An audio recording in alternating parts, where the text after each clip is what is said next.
Hello, and welcome to today's webinar. Before we begin, I wanted to cover a few housekeeping items. At the bottom of your screen are multiple application widgets you can use. All the widgets are resizable and movable, so feel free to move them around to get the most out of your desktop space. A copy of today's slide deck is available in the resource list, and an on-demand version of the webinar will be available approximately 1 hour from the conclusion of the session and can be accessed using the same audience link that was previously sent to you. 1.5 Ohio CLE credit hours are pending for this webinar. If you would like to receive CLE credit, please fill out the survey on your screen.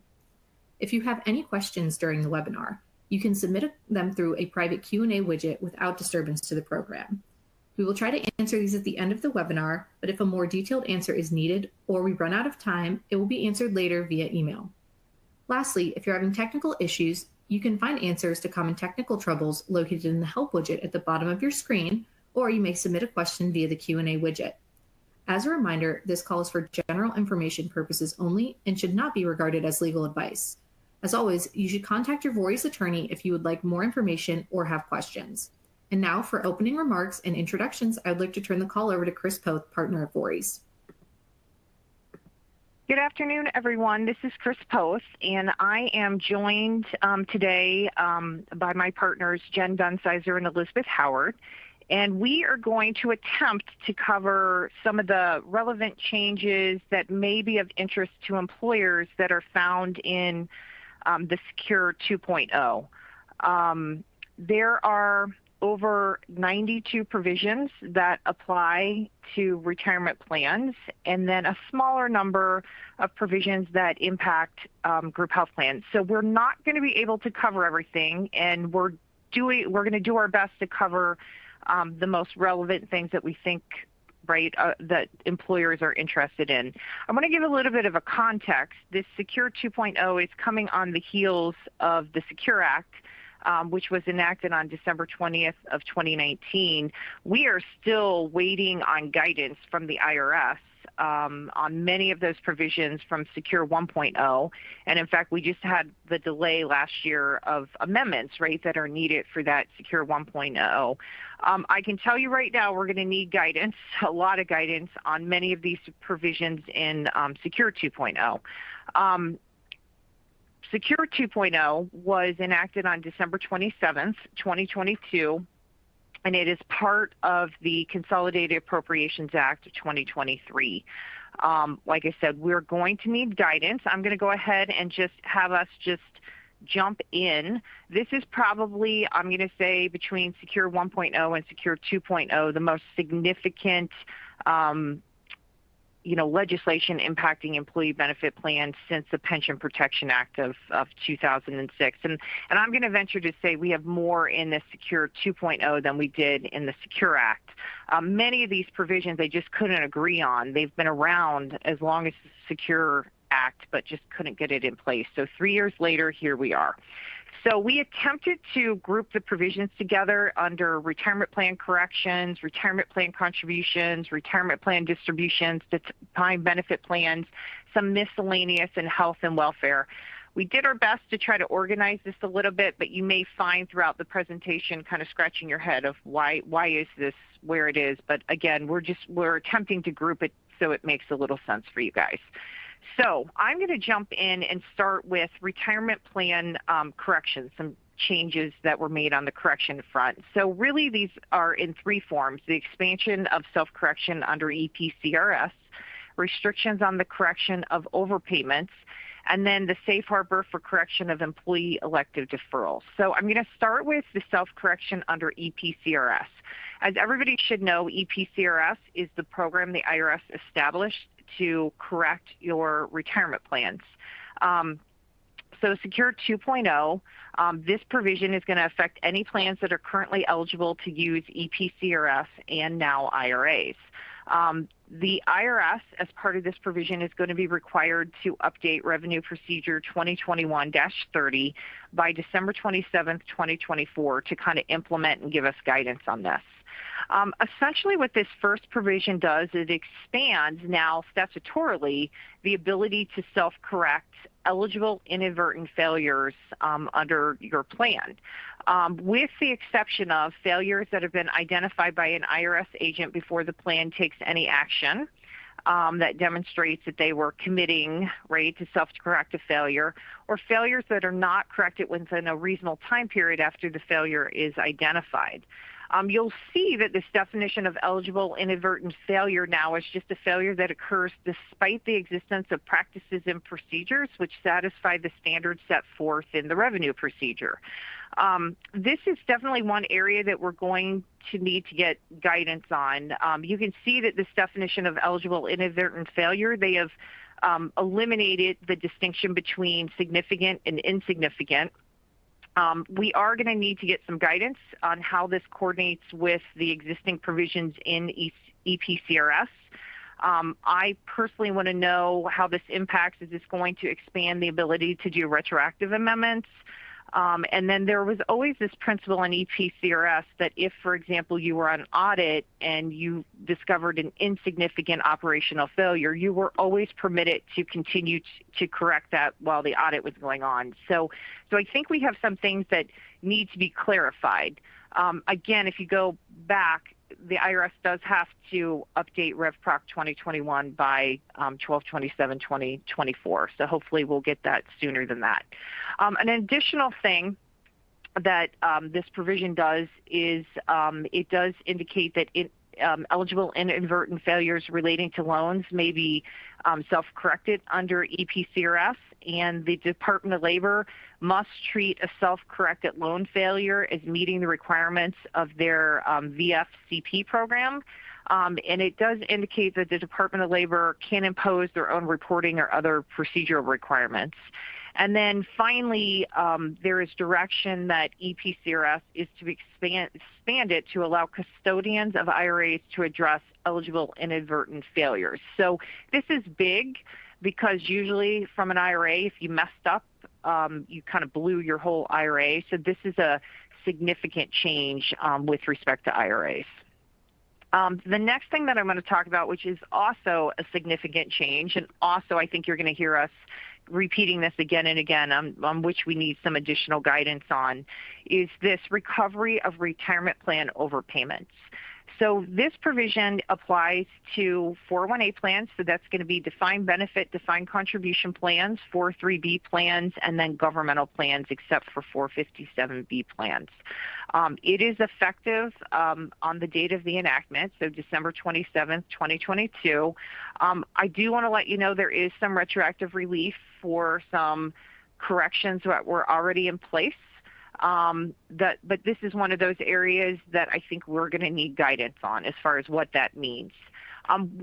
So let's talk about what this recovery, what are the new restrictions, so to speak, or requirements to be able to correct an overpayment. So first and foremost, they express the concept that a fiduciary now will not be found to have breached its fiduciary duty if a plan fiduciary determines not to seek recovery of all or any part of an overpayment from either a participant or beneficiary or any plan sponsor or contributing employer to a plan or a fiduciary of a plan, except to the extent that the overpayment results from the fiduciary's breach of fiduciary duty.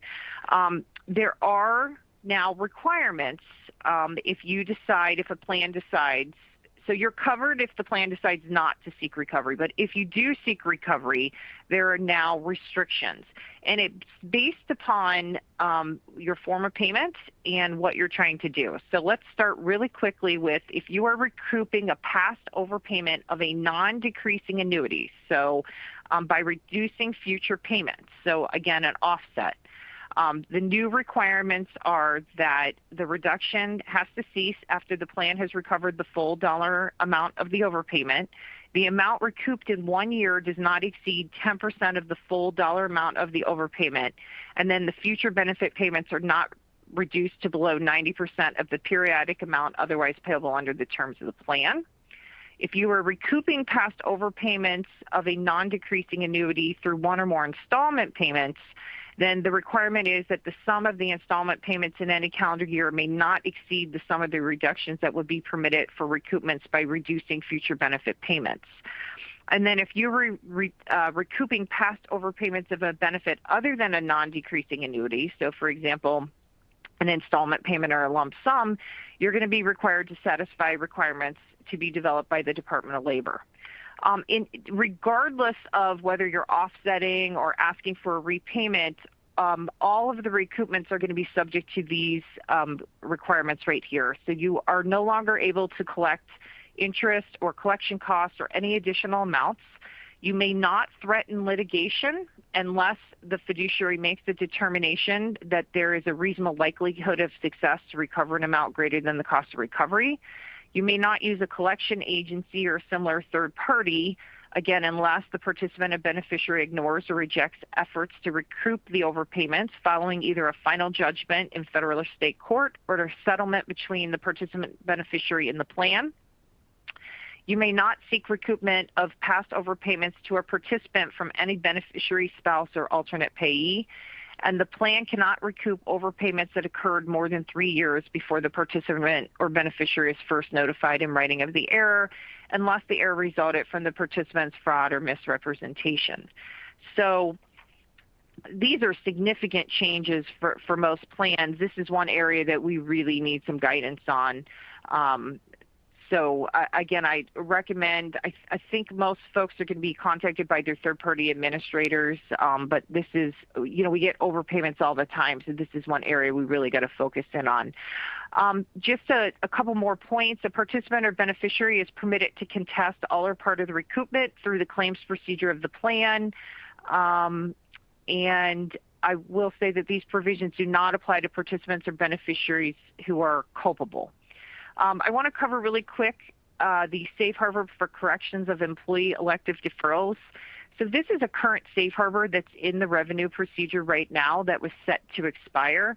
And so this is now made part of legislation, so it's now permanent. It is effective for errors which occur after December 31st, 2023. It creates a safe harbor that a qualified plan will not be fail to be a qualified plan because of a corrected error. A corrected error is just a reasonable administrative error made in implementing an automatic enrollment, an automatic escalation feature, or by failing to offer an affirmative election due to an employer's improper exclusion. So in order to take advantage of this safe harbor, the beauty of the safe harbor, if you look at the second to the last bullet on here, is if you comply with these requirements, an employer will not have to make up that missed elective deferral, but would have to make up any missed matching opportunities. So that's the benefit of this safe harbor. The error must be corrected within 9.5 months at the end of the plan year in which the error occurred. The error must be resolved favorably towards the participant without discrimination towards similarly situated participants. The correction must be implemented in a manner that is non-discriminatory. Notice has to be provided within 45 days of the date on which the correct deferrals begin. And then this, they actually expanded the way it's drafted currently. It would only apply to active employee participants, and now you can use the safe harbor for terminated participants. I'm going to pass this over now to Jen to talk about some of the provisions impacting retirement plan contributions. Thanks, Chris. Okay. The first retirement plan contribution that I want to talk about is improving coverage for part-time employees.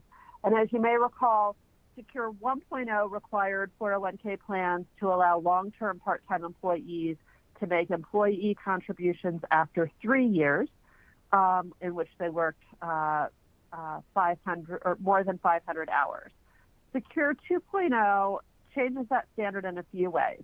First of all, it extends the mandate to 403b plans. It shortens the period of time that you have to work on that sort of part-time basis from 3 years to 2 years.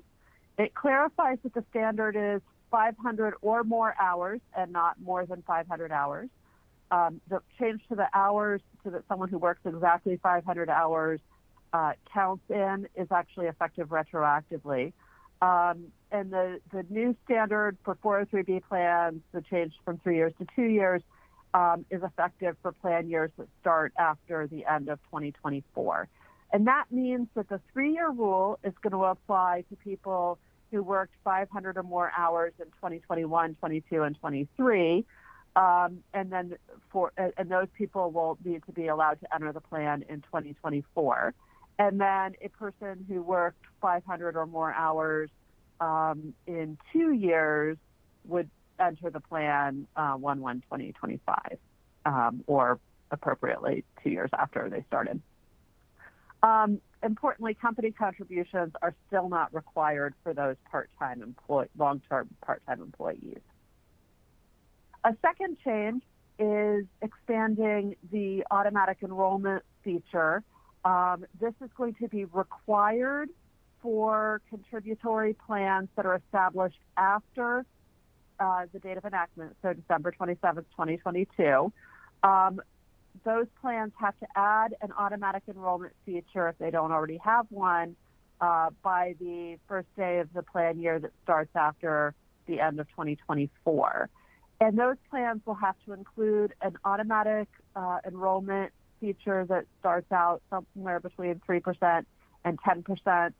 The plan gets to pick which level that you start at. Each year you have to increase by 1% until you hit either a maximum of 10% up to 15%. Again, you get to pick which level within that range you want. And plans have to allow withdrawal of an automatic deferral during a 90-day window after the first automatic deferral is made. Like current automatic deferrals, participants who elect out get off the escalator and stay at the percentage that they're in under the plan. You can always, as a plan, decide you want to have an automatic re-enrollment feature, for example, but that's not required. That would be an optional provision. Governmental Section 457B plans have a slight change. Under current rules, for all 457B plans, a deferral election change can't take effect until the first day of the month that starts after the election change is implemented. And governmental 457 plans can give a mid-month effect to that deferral election change. Now I'm turning it over to Elizabeth. Sorry. Good afternoon, everyone. Thank you for joining us today. So I'm going to run through 3 changes that all impact catch-up contributions. So as background, catch-up contributions are contributions that individuals age 50 and older can make above the typical defined contribution plan limit, with the goal of helping older individuals save more as they approach retirement. So currently, for all individuals who are eligible to make catch-up contributions, which again is age 50 and older, the maximum catch-up contribution per year is $7,500 in 2023, and that's indexed for inflation, and then also it's $3,500 for simple plans, also indexed. The Secure Act 2.0 creates this new option for individuals ages 60, 61, 62, and 63, notably not 64 and above, to increase their catch-up contribution savings as they approach retirement. So again, I think trying to encourage individuals to save more aggressively as they approach retirement age. Under this, individuals that reach ages 60 through 63 during the tax year can increase their contribution amount, their catch-up contribution amount. For non-simple plans, that amount is increased to the greater of $10,000 or 150% of the regular catch-up limit. And for simple plans, it's increased to the greater of $5,000 or 150% of the regular catch-up limit. I think this is a great way. It's optional. Employers can put it in or not. And it's a great way to potentially help older workers save up for retirement, with the one consideration being, I think administratively, this will take some work, because instead of just having the one catch-up that you turn on at age 50 and the same limit applies to everyone, you now would have this additional limit that will apply from ages 60 to 63 and then have to turn it off after that time. So I think there's some administrative complexity, but hopefully it will potentially help address retirement savings. So another change that impacts catch-up contributions is this new requirement to treat catch-up contributions of highly paid participants as Roth contributions.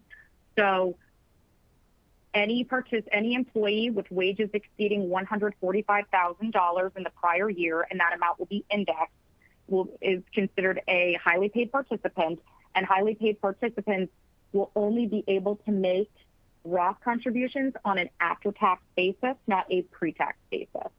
So effectively, it's making it so certain highly paid participants can only make after-tax catch-up contributions into the plan, and that's effective for tax years beginning after this year. Once again, in terms of considerations for employers, this is mandatory. It's just a tax change, so it will be important to make sure that the administrative aspects of this are covered. So payroll and record keepers will have to establish a process for identifying highly paid employees and making sure that any catch-up contributions are appropriately taxed.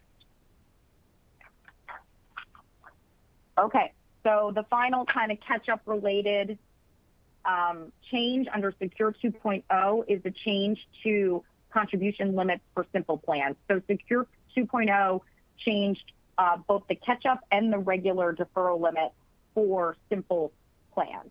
So it increases the annual employee deferral limit to 110% of the 2024 plan limit, which is indexed, and it also created the catch-up contribution at age 50. So not that older new 60 to 63 thing we talked about, but the regular one for your 50 and up group to 110% of the 2024 simple IRA limit as indexed. And this limit can be increased if the employer has 25 or fewer employees, so they're small, or they have 26 to 100 employees and they agreed to provide a matching contribution of 4% instead of 3%, or non-elective contribution of 3% instead of 2%. So basically, very small employers can do it, and that 26 to 100 size employer can do it if they agree to contribute more towards the plan. This is an optional change for smaller employers, and it's effective beginning after this year. And now I'm going to turn it back over to Jen. Thanks. I wanted to cover just two quick questions for the Roth. The catch-ups. You don't have to have catch-up contributions in your plan at all, and you don't have to do the extra age 60 to 63 catch-up. If you allow catch-ups, you could decide you're just going to do the regular catch-up for everybody. You don't have to do the extra piece if you want. The Roth piece, we don't have guidance yet for whether you could say all catch-up contributions have to be Roth for everybody, or whether it can, whether you have to have a pre-tax option for the people who are under that 145,000 level. So all of those that's an open question that we don't know yet. Okay. Turning to optional treatment of employer matching contributions, this was a provision in Secure 2.0 that's effective immediately upon enactment that allows the contributory plans, so the 401k, 403b, governmental 457b plans, to be amended to allow vested company contributions to be credited on a Roth basis. It appears to require plans to turn that feature on, that would allow, or that choose to turn that feature on, to allow the participant to pick whether their company contributions are credited on a pre-tax or Roth basis. It's unclear if that's an all or nothing election. So, for example, it may be that you could have a participant who picks to get, half of their company contributions as Roth and half of them as pre-tax. It's also unclear how that vesting provision is going to apply, whether it's going to apply at the plan level, so all contributions of that type had to be vested to be able to make the election, or at the participant level, that the participant has to be vested in the part that they're electing. Bottom line, we need guidance on this, and record keeper and payroll systems would need a substantial revision to be able to manage that process. If you have to coordinate and for someone who is elected, presumably through the plan portal, to have their company contribution treated as Roth, you would have to withhold income taxes on the company contribution, and that company contribution is currently not feeding through your payroll system at all. And so that's going to turn into a very complicated administrative process, and we'll need guidance on how that's going to work and how the record keepers are going to manage it before you would be able to turn it on. So even though it's effective now, it really isn't. There is a additional, it's the first change we've had to the top-heavy rules since 2001. And you are, for the first plan year that starts after the end of 2023, if your plan's top-heavy, you do not have to make top-heavy contributions for anyone who has not met the statutory maximum age and service requirements. So you wouldn't have to make the contributions for someone who is under age 21 who had less than a year of service.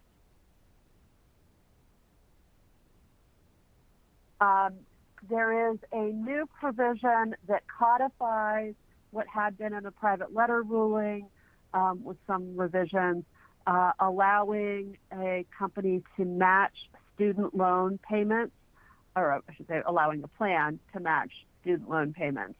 A couple of provisions that are interesting here is a student loan payment is defined as any repayment of all or part of indebtedness that was incurred by the employee solely to pay the costs of attendance at an eligible educational institution. That's generally going to be tuition, books, fees, room and board. It's unclear whether that's going to be interpreted that both the debt and the school had to be the employee's debt, or for the employee's own education, or if you could match amounts that the employee is paying on debt or expenses incurred in connection with a spouse or child. The plan would have to be amended to turn this feature on, and it's an elective decision for the plan whether or not you want to do it. Any matching contributions would have to be made at the same rate and vest at the same time as your regular match on regular normal elective deferrals. But the matching contributions on student loan repayments can be separately tested for non-discrimination testing purposes.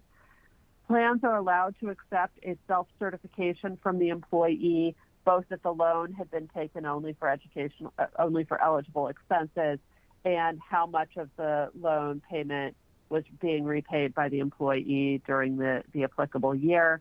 Right now, you don't have to get any documentation of that amount, so we'll see whether that stays that way, and what documentation you would be required to collect. And then I'm going to turn it over to Elizabeth.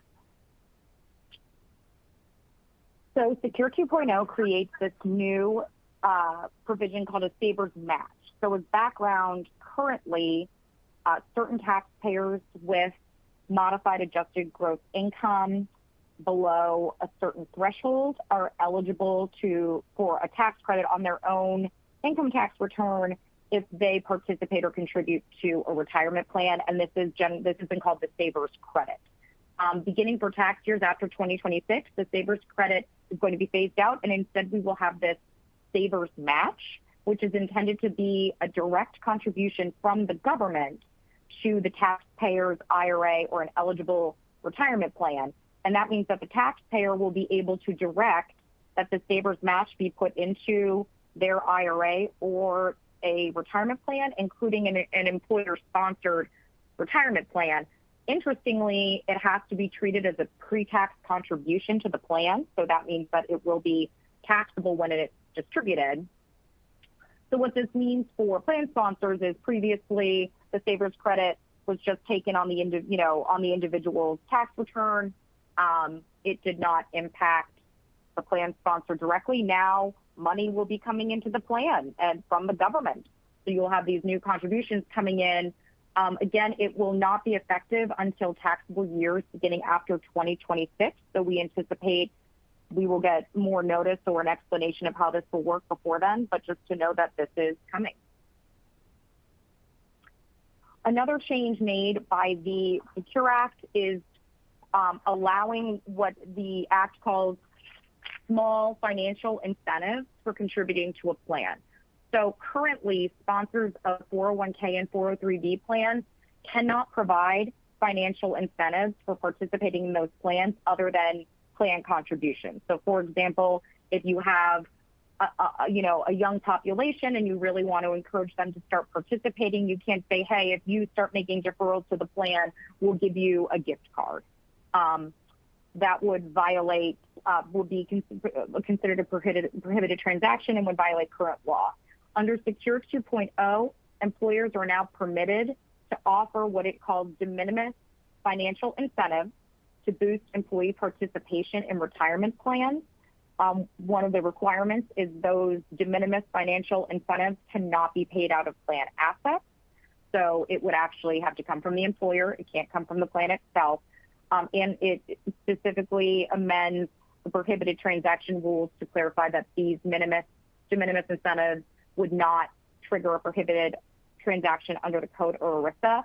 We do not know, the statute does not specifically say what de minimis means or what financial incentive means, so it's not clear how much or what it could be, but we do know that there is now this potentially more flexibility to encourage employees to participate in 401k and 403b plans.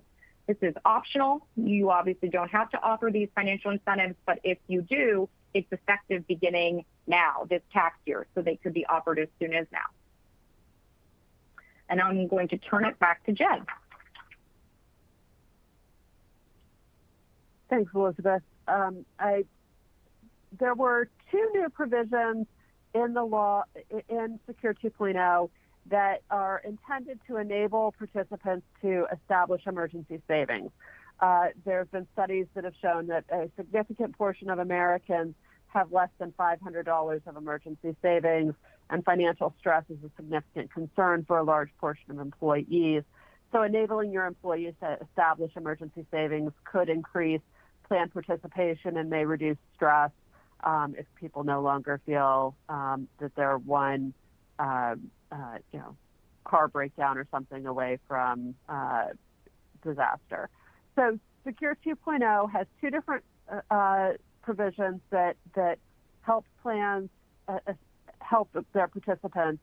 One is a contribution provision I'm going to talk about now, and one's a distribution provision we're going to talk about later. So the contribution provision is beginning for plan years that start after the end of 2023. Defined contribution plans can be amended to establish a pension-linked emergency savings account.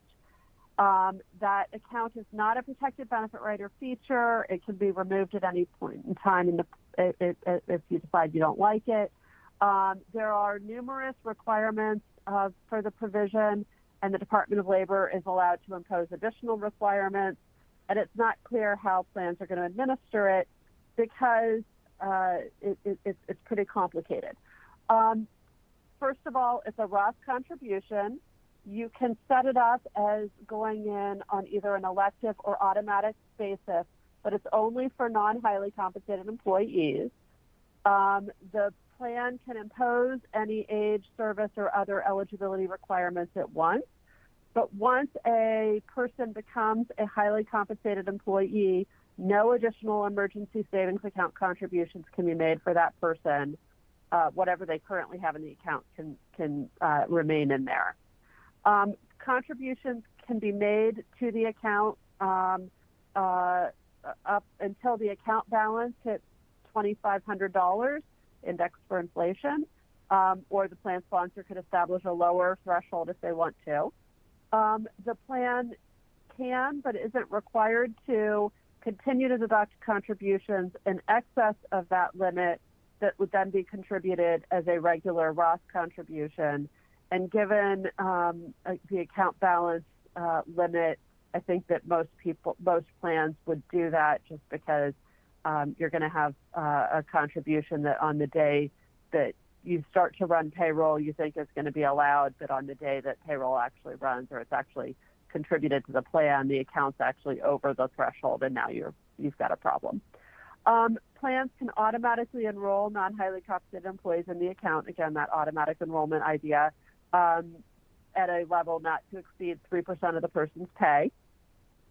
And any emergency savings contributions that are contributed to the plan are counted when you're calculating your matching contributions. Distributions can be taken from that emergency savings sub-account within the plan at least monthly for any reason, and you can't impose withdrawal fees on the first 4 withdrawals that a person takes during the plan year. The emergency savings account portion of your person's account balance has to be invested in an interest-bearing deposit account that is offered by a state-regulated or federally regulated financial institution that's designed to preserve principal and provide a reasonable rate of return.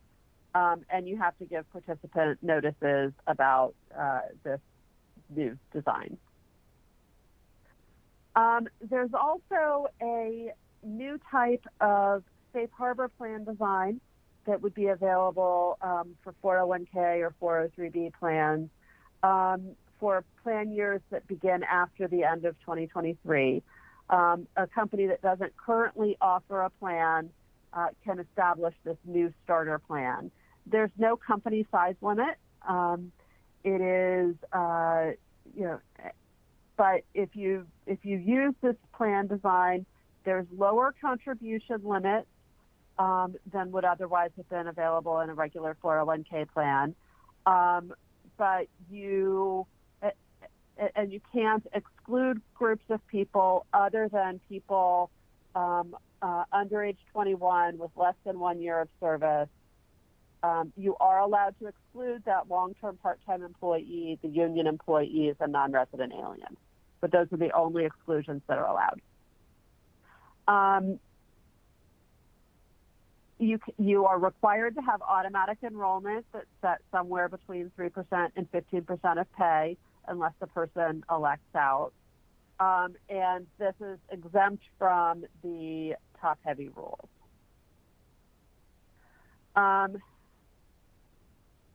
There is a revision as well to the simple plan. Again, that's a plan for small employers that have less than 100 employees, can now make a higher level of company contribution for participating employees, so long as that contribution doesn't exceed the lesser of 10% or $5,000. And then there's also an increase to the contribution limit that an employee can contribute to the plan. All right, that's all the contribution stuff we're going to cover. And again, all of these choices are all of the emergency savings account stuff that I talked about is voluntary plan design. You don't have to do it. It's up to you whether you want to turn on that switch. Okay, moving to distributions. The first distribution provision I want to talk about is a change to the rules for required minimum distributions. They're basically added 2 new age bands for the required minimum distributions. As you may recall, age 70 and a half was changed to age 72 for distributions or for under Secure 1.0. Secure 2.0 now adds 2 more bands for distributions that happen after January 1st, 2023. So distributions that happen now for someone who attains age 72 after that date. And I've given you the new age bands and dates of birth that are going to apply.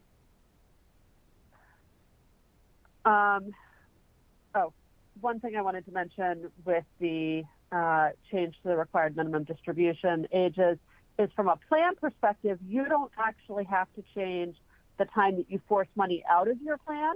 you could say you're going to force everybody out still at age 70 and a half if you wanted to. So long as it's after your normal retirement age, that's perfectly permitted by law. But it doesn't eliminate your requirement to have to deal with this complexity, because you still have to be able to say how much of the distribution was rollover eligible. And if it's a distribution that's happening before the required beginning date under these new rules, that distribution would be a rollover eligible distribution, and you'd have to report it that way on the 1099-R. So you can't get around the complexity by not changing your timing. In addition to the change to the required minimum distribution ages, there's a change to the excise tax rule that applies to people who did not take a required minimum distribution that was effective at the beginning of this year. And it reduces the excise tax for people that didn't take a distribution from the 50% in the current law, or in the pre-amendment law, to 25%, and maybe down to 10% if you take your distribution before the end of a correction window. The correction window starts on the day that the distribution was required and ends on the day that the IRS sends a notice or imposes the excise tax for the missed contribution, or if earlier, the last day of the second year that starts after the year in which you the tax would have been imposed. So if the tax would have been due in 2023, or the distribution would have been due in 2023, you're required to pay the tax in 2024. You'd then have until 2026 to take advantage of the correction. Okay. Couple of other minor tweaks to the required minimum distribution rule. Going back to the excise tax timing that I talked about, that excise tax is reported on IRS Form 5329, and the historic rule was the statute of limitations for a year doesn't start to run until that tax return is filed. So if you never filed that return, you never started the statute of limitations clock, and the IRS can come after you for the tax for 10 years from the year that you should have started. Secure 2.0 changes that, and the statute of limitations is now going to start to run on when you file your individual tax return. That's going to start your clock, and it's generally going to be 6 years from the date that you filed your 1040, or would have been required to file your 1040 if your pay is below the threshold for filing. So you no longer would have to file a $0 return to start the provision. Okay. Another minor tweak to the required minimum distribution rules for special need trusts. The original provision required the only beneficiary of the trust to be the disabled person, and it's incredibly common for one of these special needs trusts to have a charitable entity as the beneficiary for the money that's in the trust if the disabled person dies before all of the trust assets have been spent. And this says that having that charitable beneficiary doesn't disqualify the trust as being able to qualify as a special beneficiary that gets the longer period of time for distributions under the minimum required distribution rule. A surviving spouse can elect to be treated as if they were the employee in calculating required minimum distributions from a plan. So now plans mirror the rule that applied for IRAs. So that will help perhaps for plans, it actually creates a little more complexity in administering. Okay, so now with Roth plans, or Roth accounts within your plan, if you have them, for plan years that begin after the end of this year, plans are not required to force any pre-death distribution of the Roth account. Distributions that were paid before 2024 would not be required at all. But if you did pay them, it's not going to be treated as a violation. Okay.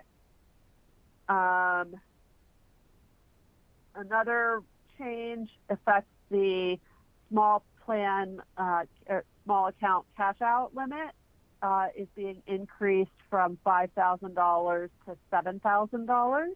Again, this is elective. You don't have to increase the limit if you don't want to, but frequently cashing out small accounts will help you from a fee perspective and trying to chase people down for to take distributions of small accounts. So I expect many plans will take advantage of this. The 1,000 to 5,000 or 1,000 to 5,000 automatic rollover rule would still apply. So it's going to be the 1,000 to 7,000 would be automatically rolled over if you do the distribution. Okay.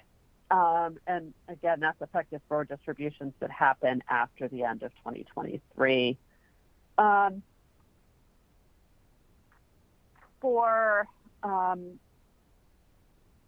There's a statutory exemption now for plans that turn on an automatic portability feature, and that's a feature that automatically sweeps amounts from other plans and IRAs into your plan when you hire somebody. Your plan would just sort of periodically go out and do a sweep of other participating plans and sort of automatically aggregate account balances from multiple places into your plan. And then, if you participate in that pool, someone would then be able to sweep the amount from your plan into their plan. It's not required. It doesn't go from defined benefit plans. It's only IRAs and defined contribution plans that can come in. The Department of Labor is directed to issue guidance regarding the exemption. There are a number of conditions that are specified, and the Department of Labor is allowed to add other conditions. So if you're interested in exploring this alternative, you'll need to closely monitor the DOL guidance and make sure that you're comfortable with it before you turn that feature on. There was a change to the rule for qualified birth or adoption distributions. As you may recall, the law allows QBAD distributions, and the original provision allowed repayment of that distribution at any time. So, someone could take a distribution in 2021 and repay it in 2030, and that would have been permissible under the pre-amendment law. Now the repayment has to happen within 3 years after the date of that the distribution was taken, and for someone who took a distribution before the date of enactment, so before December 27th, 2022, you have to repay by December 31st, 2025.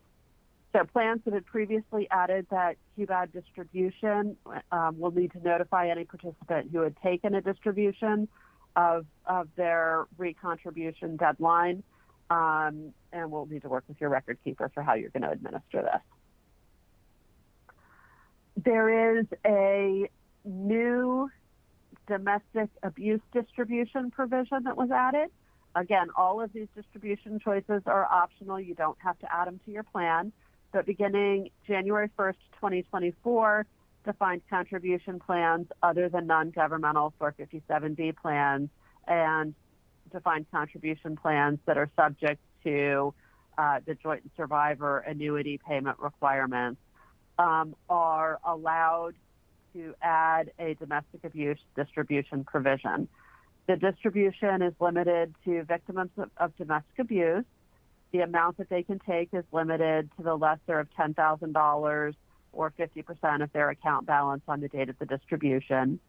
It has to be taken within 1 year after the date that a person is a victim of domestic abuse from their spouse or a domestic partner. Like the QBAD distributions, the contributions can be the distribution can be recontributed to the plan within 3 years. The administrator is allowed to rely on the person's self-certification of their status as a domestic abuse victim, and that distribution is exempt from the 10% early distribution excise tax. They also added a new terminal illness distribution provision. Plans and the same defined contribution plans, but not 457 plans, can allow terminal illness distributions. A participant has to provide evidence that they have been certified by a physician as having a terminal illness, and that's an illness that can reasonably be expected to result in their death within 84 months. And the Secretary of Treasury is going to issue guidance regarding what other documentation may be required. The distribution can be repaid pursuant to the same kind of rules as the QBAD distributions. And like the QBAD distributions, it's exempt from the 10% early distribution excise tax. Okay, I mentioned earlier that there was a withdrawal provision that to try to encourage saving and establishing emergency accounts, and this is it. It's the family emergency withdrawal provision. Again, totally elective for a plan to do. Beginning after the end of this year, defined contribution plans can permit participants to take a distribution of the portion of their vested account balance that's between $1,000 and $2,000. So the distribution is capped at $1,000 in a calendar year. If a person's account balance is under $1,000, they can't use this provision. The withdrawal requires the person to have had a family emergency. Once a distribution has been taken, the person can't take another family emergency withdrawal for the rest of that calendar year and the next 3 calendar years unless they have repaid that emergency distribution using rules like the QBAD distribution, or the participant has made additional contributions to the plan that exceed the amount that they haven't repaid yet. To use this provision, the individual must have had an unforeseeable or immediate financial need related to necessary personal or family emergency expenses. I have no clue what that means, so we need guidance on that. The plan is allowed to accept a participant's written certification, both of the existence of the emergency and the amount that they need in connection with the emergency. So, as I said, we need guidance on what that definition means and how this provision interacts with the hardship distribution rules. Speaking of hardship distribution rules, there's a codification that the employer is allowed to rely on the employee's certification that deemed hardship distribution conditions are met. This standard is going to apply to 401k and 403b plans for plan years that start after enactment, unless the administrator has actual knowledge to the contrary. You're allowed to rely on the certification. This standard was extended to governmental 457B plans, and this is going to override plan provisions that require more documentation and aligns with the process that many of the record keepers are currently using. The hardship rule for 403B plans has been amended to align with the 401k plans for plan years that begin after December 31st of 2023. So plans, 403B plans would be able to, beginning next year, distribute QNEX and matching contributions and earnings on all of the contributions on hardship, and participants would no longer be required to take a loan from the 403B plan before taking a hardship distribution from that plan. There was a revision that impacts retirees from public safety that are qualified public safety employees. Distributions from a governmental plan to a qualified public safety employee could be made at age, for retirees who retire at or after age 50 without being subject to that 10% early distribution excise tax. They've added another criteria, which is if you retire after 25 years of service, you can use this. And a QNEC is a qualified non-elective contribution. Going back to the prior slide. Okay, so if you've got a qualified public safety employee in your plan, you can add a provision that allows this is a statutory provision, so the 10% excise tax is just not going to apply to them. That provision was also extended for certain corrections employees, if that applies to you. Okay. Another elective distribution provision is the new qualified disaster recovery distribution. It applies to distributions that were made after the date of enactment by a defined contribution plan for a disaster that occurs on or after January 26th of 2021. The distribution here is capped at $22,000 that can be distributed to a participant in connection with a single qualified federal declared disaster. If you happen to be unlucky and get hit by multiple disasters, you can take multiple distributions. The plan sponsor has to aggregate the limit across all of the plans that are sponsored by that employer. So you couldn't have someone who takes 22 from two different plans to get 44 total. There are rules similar to hardship distributions that the distribution is exempt from the 10% early withdrawal penalty and the 20% tax withholding that would otherwise apply. If a participant takes one of these new qualified disaster recovery distributions, the participant can elect to spread the income tax over a 3-year period. That election would be made on the individual's tax return. The amount of distribution that they've taken can be repaid during the 3 years after the date of distribution. And to be eligible to take it, you have to have lived you have to have your primary place of abode in the area that was affected by the federally declared disaster.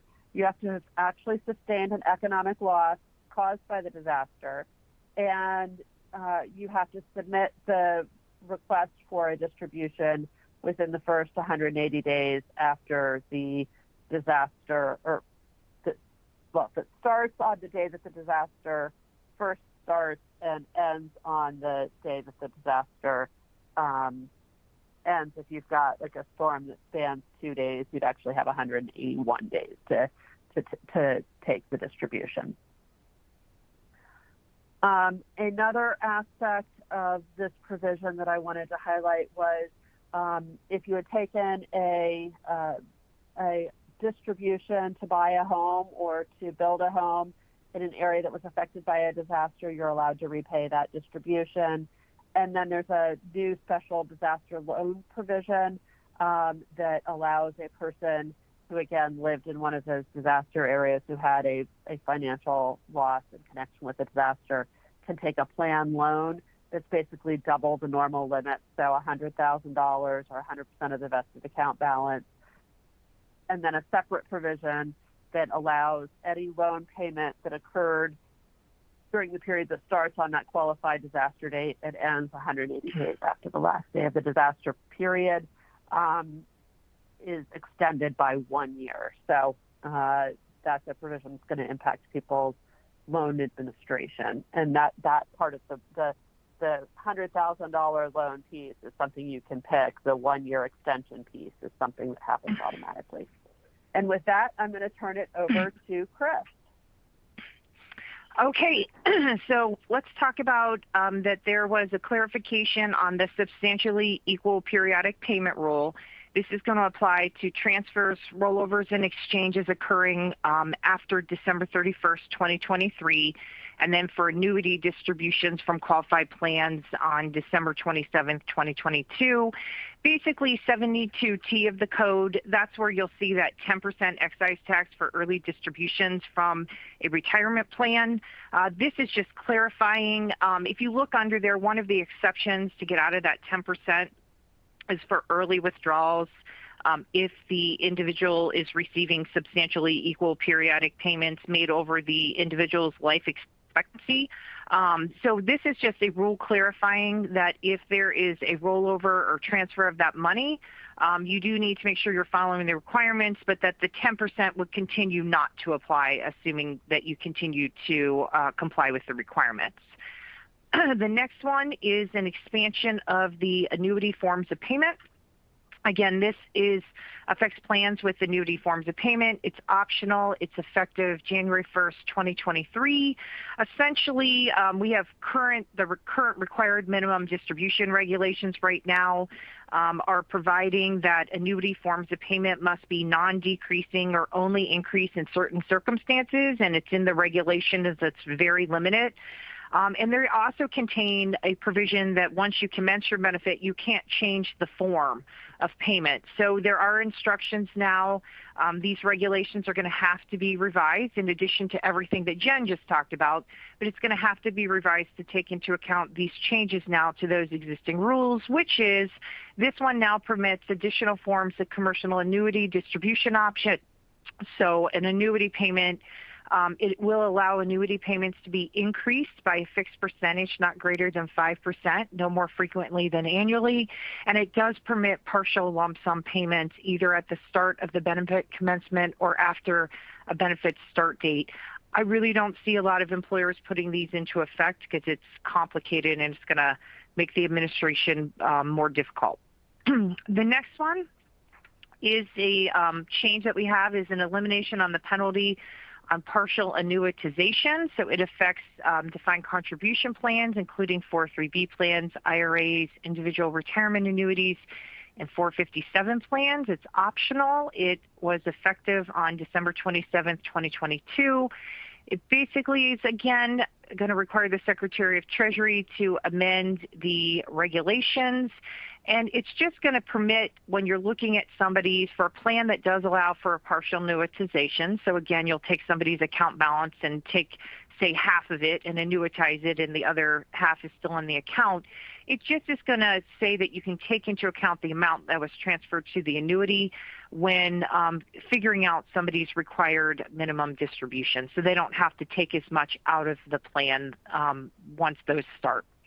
The next one is some changes made to the qualifying longevity annuity contracts.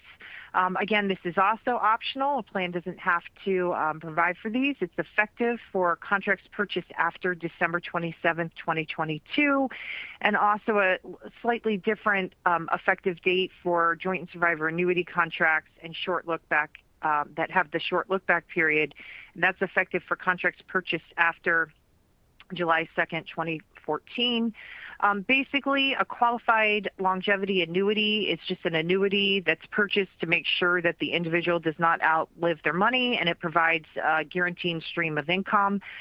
So the change here is it limits premiums an individual can pay for a QLAC to the lesser of $200,000, and that amount can be indexed. This was increased from $125,000. And there used to be a 25% account balance limit. That was eliminated. They also have clarified that if a QLAC is purchased and a divorce occurs before benefit payments commence, that does not impact or affect the permissibility of the joint and survivor benefits under the contract. And it does clarify that employees, that it's permissible for there to be a 90-day rescission provision in these contracts. Next, I want to talk about some changes that were made to defined benefit plans. So we are done with distributions. You can see there is a lot there, and again, repeating ourselves, we would anticipate a lot of guidance there. So first, let's talk about cash balance plans. Again, this provision is optional. It's effective for plan years beginning after December 27th, 2022.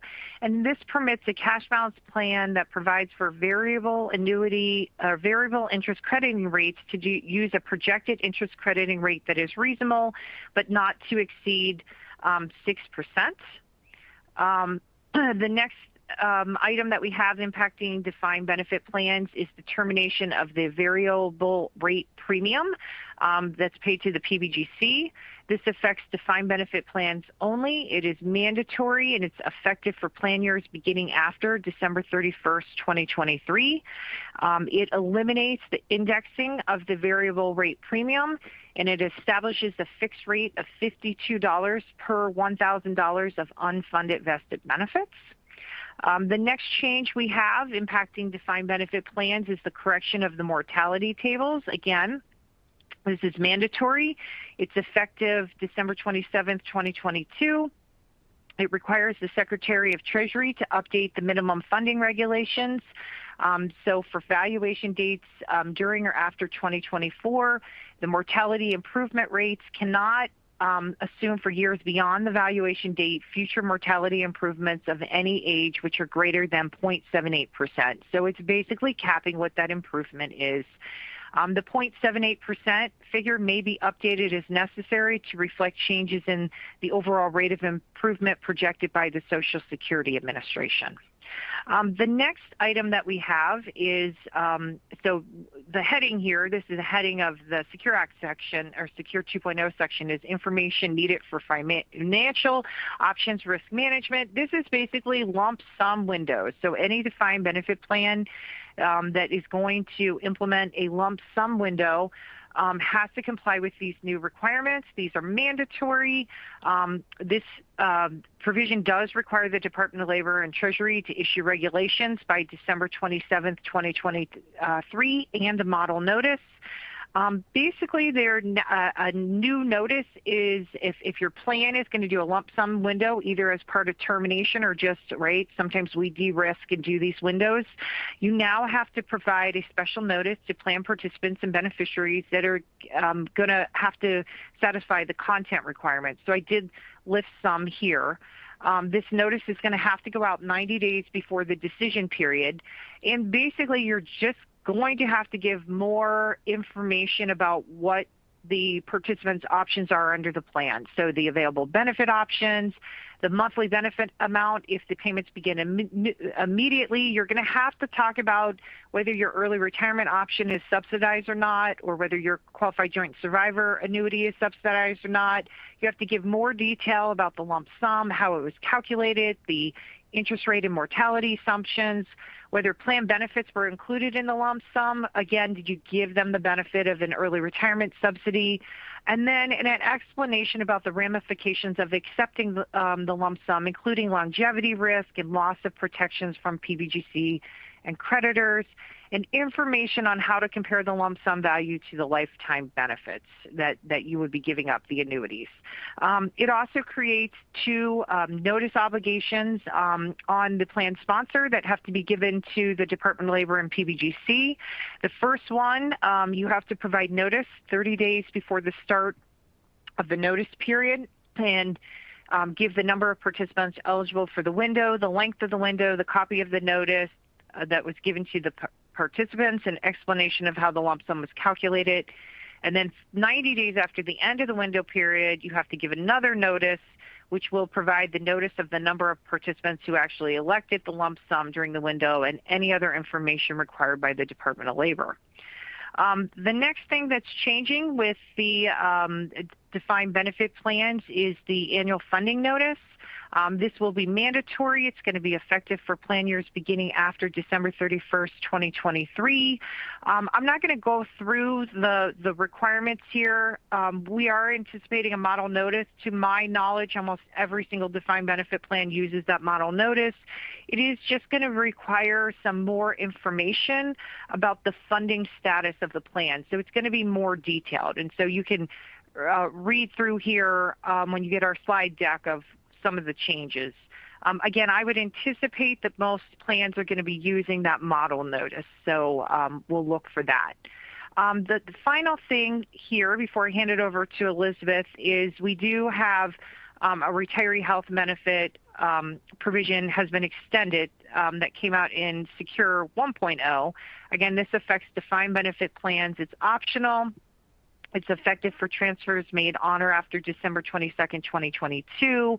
So currently, Internal Revenue Code Section 420 permits the defined benefit plan to transfer excess pension assets to fund retiree health and group term life insurance benefits. So this provision was going to expire for transfers made after 12/31/2025.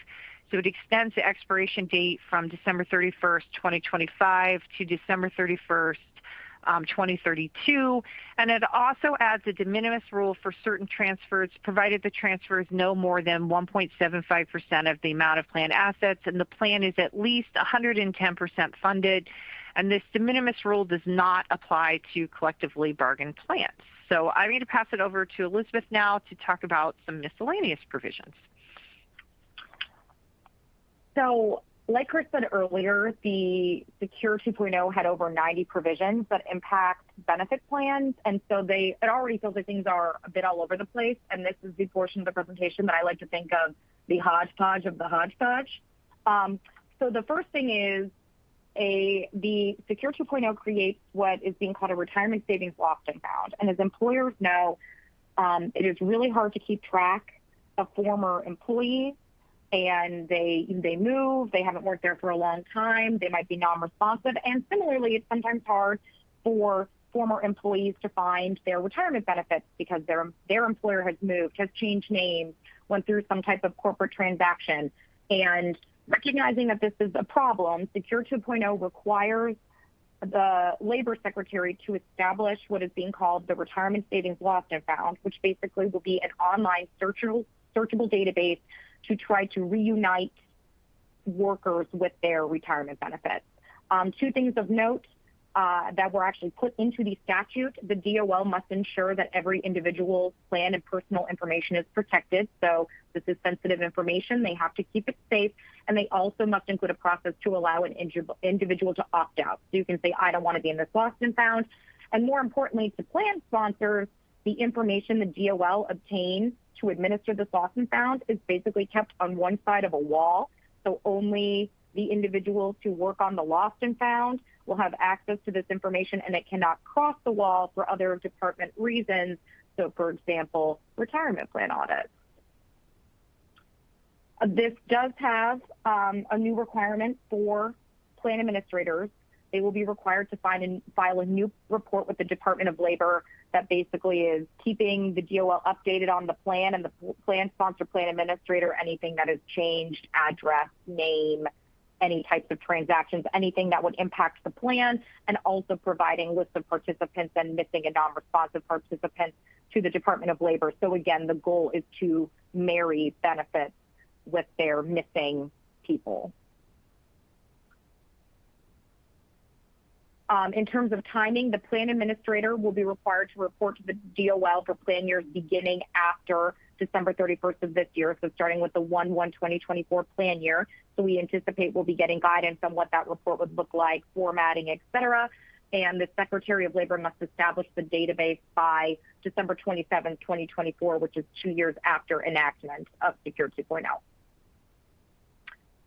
So another item added by Secure 2.0 is a tax credit for small employers that provide benefits or participation to military spouses. So small employers, which are 100 or fewer employees, can receive a non-refundable tax credit for each non-highly compensated military spouse who enrolls in a defined contribution plan.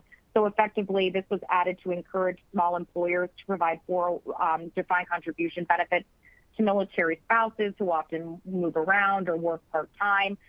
There are some conditions to take advantage of the credit. The small employers plan would have to be amended to allow for certain participation, employer contribution, and vesting standards. But if you are a smaller employer and you have a lot of military spouses, this may be something to consider. So another small employer item, I actually have two in a row. So there is currently a tax credit for small employers, again, up to 100 employees. When they adopt a new qualified plan, it basically is a tax credit that covers the startup costs of creating that plan.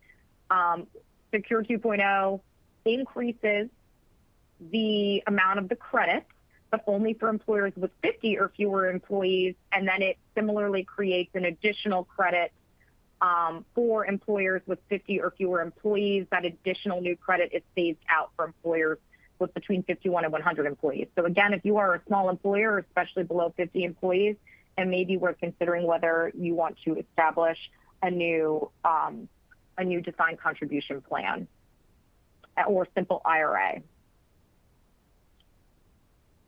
Similarly, Secure 2.0 clarifies something from Secure 1.0. So Secure 1.0 created this similar startup income tax credit for employers that join on to multiple employer plans or MEPs, but it was not clear whether that credit was it said it was available for 3 years beginning after the plan was first effective. So it was unclear whether that was 3 years after the employer joined or after the effective date of the plan, which potentially was much earlier in time than when the employer joined. And so Secure 2.0 just clarifies that 3-year credit is the first 3 years after joining the MEP, regardless of how long the MEP has been around.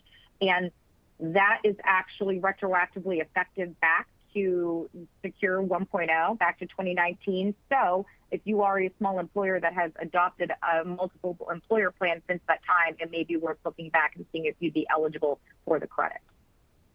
And now I'm going to turn it back over to Chris, who's going to talk about some things related to investments. Yeah, so we had a couple of provisions that got slid in here with respect to the investments. The first one is a provision that now says that, again, this would be effective for amounts invested after December 27th, 2022, but not really. So hold on, I'll explain that. This applies to 403B plans, and it now permits 403B plans with custodial accounts to invest in collective investment trusts. The problem is 403B plans with custodial accounts cannot use this provision, because if you were to use this provision at this current place in time, the security rules would be violated. So this is out there, but until the securities laws are amended to allow for this, 403B plans aren't going to be permitted to invest in collective investment trusts. We see these collective investment trusts, right, on the 401k plan side all the time that the vendors will use. We just can't use them until the security laws are updated on the 403B side. So didn't quite get that done. So it's in here, but until until Congress works on getting the securities laws updated, we can't use this. The next thing is insurance dedicated exchange traded funds. This directs the Secretary of Treasury to amend the regulations so that ETFs would qualify as insurance dedicated funds, notwithstanding holdings by authorized participants and market makers. So the regs have to be revised within 7 years of December 27th, 2022. And it is effective for insurance companies' separate account investments made on or after the date that is 7 years after December 27th, 2022. So this one we will wait for guidance on, and that has a long ramp-up period. The next thing is long-term care contracts. So this is a new provision. Again, this is optional. It affects defined contribution plans under 401A, 403A qualified annuity plans, 403B plans, and 457 plans. It would be effective for distributions made on or after December 27th, 2025. It essentially allows a retirement plan to distribute an amount annually for certain long-term care contracts. So this will exempt from that 72T 10% early withdrawal penalty if that distribution is used to pay premiums for long-term care insurance. So the amount is equal to the lowest of the amount paid or assessed to the employee during the tax period for the long-term care insurance for the employee or the employee's spouse, or 10% of the present value of the employee's vested accrued benefit in the plan, or $2,500, and that amount will be adjusted for inflation beginning in 2025. So again, new provision, you can permit distributions now to pay for long-term care contracts up to the limit. The next one is performance benchmarks for asset allocation funds. So this is effective December 27th, 2022. Requires the Secretary of Labor to modify existing regulations by December 27th, 2024, and allows a fiduciary in the case of a designated investment alternative that's a mix of asset classes to use as a benchmark a blend of broad-based securities market indices. I'm going to hand it back to Elizabeth to cover some more miscellaneous provisions. Okay, so there were a few items in Secure 2.0 that impact participant communications. I think that most are good. The first that I think is good for plan sponsors is a new rule that allows plan sponsors of defined contribution plans to only have to provide notices to individuals who are eligible for but do not participate in the plan. Under Secure 2.0 or under the current notice and disclosure rules, employees who choose not to participate in a defined contribution plan, who Secure 2.0 calls unenrolled participants, still have to be provided with a lot of notices and communications regarding the plan. So it doesn't matter that they don't participate, you still have to send some various notices. Secure 2.0 modifies that rule and says that plan sponsors only have to provide an annual notice to unenrolled participants, informing them of their eligibility to participate. So basically they will get an annual notice saying, hey, just a reminder, you are eligible to contribute to this plan. We encourage you to do so, but you do not have to send them all the other notices that you have been sending them. This is optional. If your notice system is all set up, you don't have to change it. But if you do want to stop sending so many notices, you can do that starting with this plan year in 2023. Okay, so a maybe slightly less plan sponsor friendly new requirement. The Congress must like paper. So under current law, defined contribution plans are generally required to provide quarterly account statements to participants, and defined benefit plans are generally required to provide a statement once every 3 years or an annual notice about the availability of that statement. Under Secure 2.0, beginning with the 2026 plan year, a defined contribution plan must provide at least one of the quarterly statements each year on paper, and the defined benefit plan must provide at least one of the pension statements every 3 years on paper. So basically, Congress is saying, we want you to send these statements on paper. You can't provide all of them electronically. There is an exception if you follow the Department of Labor's 2002 electronic delivery safe harbor, which generally says you can provide documents electronically if either the employee has the ability to effectively access the statement at work, what's often called the wired at work requirement, or the employee consents to electronic delivery. So Secure 2.0 directs the Secretary of Labor to update regulations related to this topic, and it will be effective for plan years beginning after 2025. So again, this is a mandatory change. We will get new guidance on it, but just know that you will likely have to evaluate your process for how you provide these notices. The next, again, I think another one that is good for plan sponsors is this direction to the Secretaries of Treasury and Labor to allow or to adopt regulations regarding the consolidation of mandatory retirement plan notices. So currently, there are all of these individual notices that have to be sent for defined contribution plans. For example, QDIA notice, if your plan has an automatic contribution arrangement, the automatic contribution arrangement notice, a safe harbor notice, and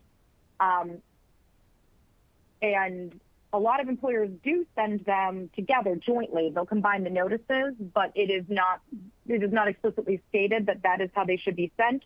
So this is directing the Secretaries of Treasury and Labor to basically affirmatively allow that to happen.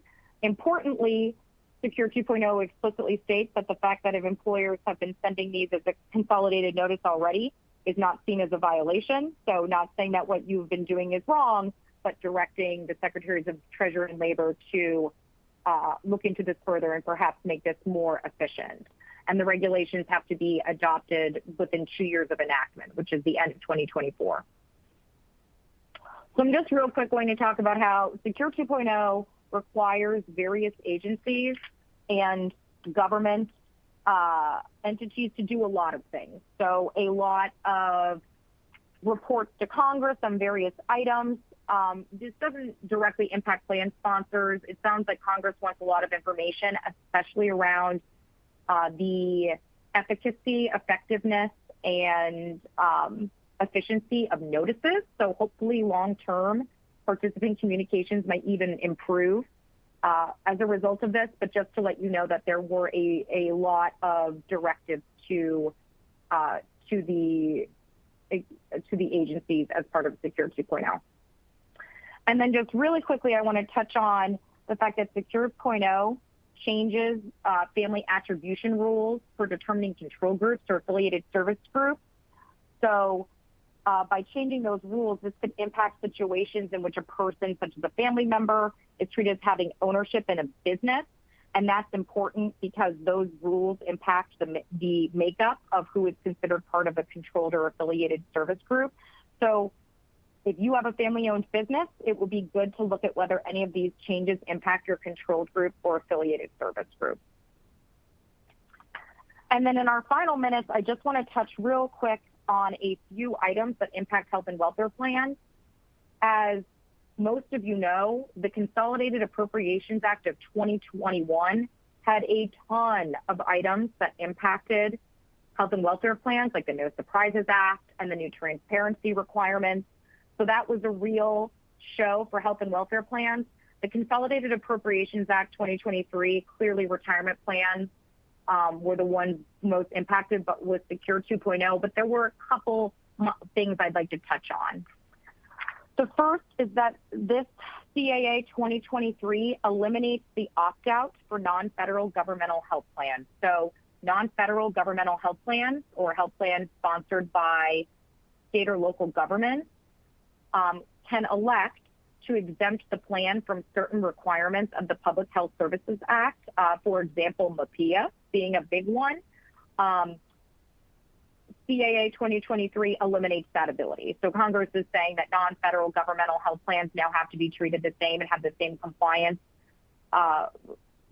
mandates under the Public Health Service Act as other plans. So what that means is if you are a non-federal governmental health plan that has been taking advantage of this opt-out, it is going to be, if you have an existing election in place, it's going to be phased out. It can't be renewed. It will sunset. There's some additional flexibility for collectively bargained plans, but this will be going away and you will have to start complying with those Public Health Service Act mandates. Real quick, I just want to note that as we've been talking about a lot, and you've probably heard a lot, Congress and the Department of Labor are very interested in mental health parity and mental health parity compliance.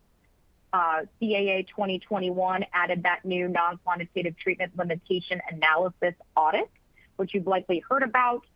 This CAA 2023 directs the Labor Secretary to award grants to states for effectively enforcing the PIA with insurance issuers in the state. So I'm mentioning this because this continues to be important. It's clearly high priority. We want to make sure that if mental health parity has not been on your radar, that it is on your radar. And then finally, the last health and welfare item was that the relief that had originally been put in as part of the CARES Act to allow employers to offer first dollar coverage of telehealth services without negatively impacting an individual's ability to make or receive contributions to a health savings account. That was about to go away. It had been extended once under the CAA 2022. It was set to expire, and it has been extended again for plan years beginning after 2022 and ending before 2025. So just to let you know, if you are covering for first dollar telehealth service for your high deductible health plan participants, you can continue doing that. It's optional, but you can continue doing that without impacting HSA ability or eligibility. And with that, I just want to say, I just want to interrupt for 1 second, which is the note, if you've got a non-calendar year plan year, there's a gap because the old rule expires December 31st of 2023, and the new rule, or of 2022, and the new rule doesn't start until the first day of the plan year that begins in 2023. So there's a brief gap for non-fiscal year or for fiscal year plans. Sorry. Yeah, that's good to know. Thanks, Jen. So I just want to thank all of you for joining us today. I know that this is a lot. Secure 2.0 added a lot. You will be provided a copy of the presentation, and for each of these items, we did include a statement on whether it's optional or mandatory and the effective date, so you can go back and reference that if necessary. And if you are requesting CLE credit for today's webinar, please complete the survey on your screen. Again, thank you so much for joining us today, and I hope you have a great rest of your day.